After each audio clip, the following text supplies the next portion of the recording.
Trips always are good in a lot of different ways, but especially coming off of what last year's team had and building this year's team into its identity. How pivotal will this trip Yeah, be for I that? think it's a great time for us to have this trip just because we lost, as you know, 3 starters from last year and a lot of part of our offense. So it's so important. And to me, it's the 10 practice days you have before the trip that you really get the basketball part out of it. Once you go on the trip, we're playing 3 games.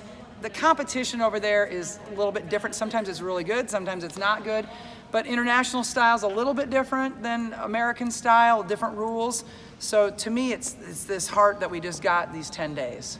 What are some takeaways or specific things you're hoping that the team gathers just from being in a foreign country for as long as they will? Well, the part that I hope that they do is enjoy themselves. I want them to have fun. I want to go over there and play basketball, but I also think that this is a chemistry part, and the chemistry part is such an important part of our team.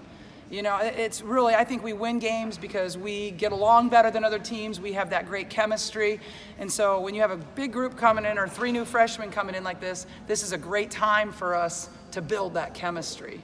Have you had that happen on other trips? I mean, where you've had some teams that kind of came together, and did you kind of see it then as the season started? I think every year it happens. You go to spend 12 days in a foreign country where your phones don't work all the time.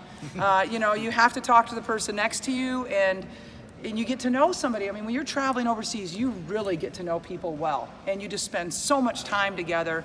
It just forces you to get together and build that chemistry. A little weird not having those seniors around now?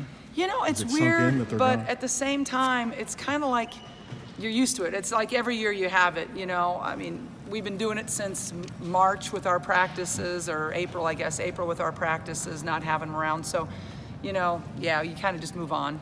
Who's really made a jump since last March, or who's really been a surprise for you? I think Kate Martin, she's, as a freshman, we have 4 freshmen, I should say, with her. She's playing really well. I'm very pleased with the way she's playing.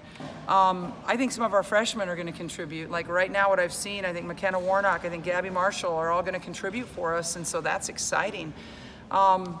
Logan's made a jump, which is really nice to see. I think she's done a good job with that. Monica, I know she's got big shoes to fill, and everybody's going to be comparing her to Megan, because she's playing really well as a sophomore that got literally kind of limited time last year. She is just coachable. She's a quick learner.